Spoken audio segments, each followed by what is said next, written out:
गोवा में जो घटना हुई बहुत दुखद। हालांकि लोकसभा में कल वंदे मातरम था, तो हम लोग भी ये बात सोचते थे कि वंदे मातरम हमारे लिए ज्यादा इमोशनल है कि गोवा में जो घटना हुई है वो ज्यादा इमोशनल है हमारे लिए। खैर, इस तरह का निग्लिजेंस, खासकर इस तरह के रेस्टोरेंट या इस तरह की जो संस्थाएं बन रही हैं, उसमें इतनी बड़ी घटना हो जाए तो जिम्मेदार सरकार और जो नियम बने हैं वो है जिम्मेदार। और उसके बाद अगर इस तरह से लोग भाग जाएं तो और गंभीर विषय बन जाता है। हालांकि सीमाएं भारतीय जनता पार्टी के पास हैं, उन्हीं की जिम्मेदारी सुरक्षा रखना, नियम कानून उनके पास है, उन्हें कार्रवाई करनी चाहिए, उन्हें पकड़ना चाहिए। यूपी में भी इसी तरह लोग भाग जाते हैं। कफ सिरप का मामला है, सामान्य घटना हो तो बुलडोजर तैयार रहता था, इधर कफ सिरप का इतना गंभीर मामला हुआ जिसमें बड़े लोगों की जान गई, सब बीजेपी के लोग शामिल हैं। सुनने में आ रहा है जो बुलडोजर इन्होंने खरीदे थे उसके ड्राइवर भाग गए हैं, बुलडोजर की चाबी खो गई है, कहीं कुछ नहीं हो रहा है। कोई सोच सकता है, हम तो ये मानते थे 100 करोड़ का है घोटाला, लेकिन अब जो बातें निकल करके आ रही हैं वो कई हजार करोड़ का घोटाला है। और यही नहीं, जिन विभागों को कार्रवाई करनी है वो सब विभाग मुख्यमंत्री जी के पास हैं। अगर उन्हें मौका मिल जाए मुख्यमंत्री जी को बात को दबाने के लिए तो कहीं इनकाउंटर कर देंगे, और आपका सहयोग मिल जाएगा, इनकाउंटर न्यूज बड़ी हो जाएगी, कोविड और कफ सिरप की न्यूज छोटी हो जाएगी। गंभीर विषय है, आप भी इसमें मदद करें। ये भागने वाले लोग भारतीय जनता पार्टी भगाती है। इलेक्टोरल रिफॉर्म के ऊपर चर्चा होनी है यार। अखिलेश जी, इलेक्शन रिफॉर्म पर जो डिबेट होनी है उसमें आपका पार्टी से ट्रेड कर रहे हैं और क्या हमारी पार्टी सबसे बड़ी पार्टी उभर करके आई 2024 में, और उसका परिणाम यह है कि हमें वो फेस करना पड़ रहा है एसआईआर के बारे में। और आप लोगों को अगर याद हो, जब अयोध्या का चुनाव हुआ था मिल्कीपुर का, मैंने बाकायदा नाम पढ़े थे आपके सामने और नाम पढ़ करके बताया था कि ये अधिकारी हैं जिनकी वजह से हम चुनाव हारे हैं। जहां चुनाव सुधार की जरूरत है, चुनाव आयोग को अपने आप में एसआईआर कराना चाहिए कि आखिरकार ये गलतियां कमियां कैसे छूट गई। तो अभी असली एसआईआर अगर किसी का होने की जरूरत है तो वो चुनाव आयोग की खुद है। डिफॉर्म कैसे हो गया? डिफॉर्म किसके कारण हुआ?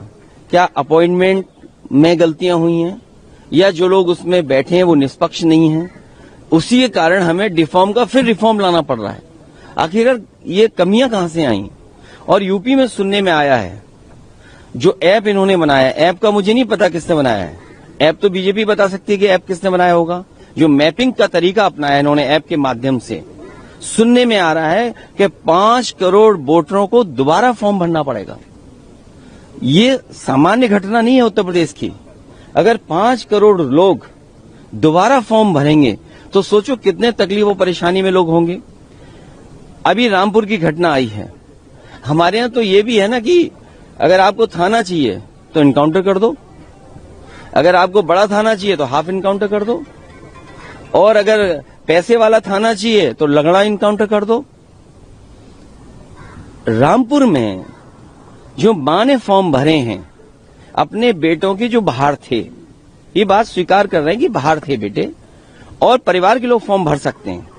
अगर बीएलओ ये गलती कराएगा और बताएगा, बीएलओ को ट्रेनिंग ही नहीं दी, मैं ये दावे के साथ कह सकता हूं किसी भी बीएलओ को कोई ट्रेनिंग नहीं दी गई, बीएलओ को ये नहीं पता है फॉर्म कौन सा देना है। अगर उस परिवार में ये बात कही जाएगी कि आपके बेटे बाहर हैं तो इनको नया वोट वाला फॉर्म भरना पड़ेगा, जबकि 2003 की वोटर सूची में उसका नाम है। डीएम साहब को क्योंकि नंबर बढ़ाना है, रामपुर से हट करके नोएडा डीएम बनना है, इसलिए उन्होंने जानबूझ करके मुख्यमंत्री जी के आने से पहले एफआईआर दर्ज कराई है। मां नूरजहां के ऊपर इसलिए एफआईआर दर्ज की है कि उन्होंने गलत फॉर्म भरा है। 2003 में अगर फॉर्म है तो परिवार का कोई सदस्य फॉर्म भर सकता है।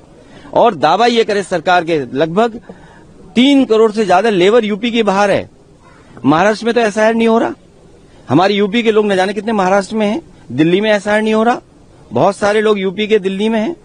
तो अभी हाल ही में हमने देखा दिल्ली का एक वोटर, कोई सांसद 2 जगह वोट डाला। कोई सांसद, भारतीय जनता पार्टी के पास ये आजादी है, ये इम्यूनिटी है कि वो कोई सा कानून, कोई सा नियम तोड़ सकते हैं। दिल्ली में भी वोट डाला और बिहार में भी वोट डाला। अब यूपी के लोग बिहार में तो हैं ही हैं, यूपी के लोग यहां भी हैं, दिल्ली में, बम्बई में है, गुजरात में है। चलो गुजरात में तो एसआईआर हो रहा है, मुंबई में जो बड़े पैमाने पर हमारे लोग रह रहे हैं उनका वोट कैसे बनेगा?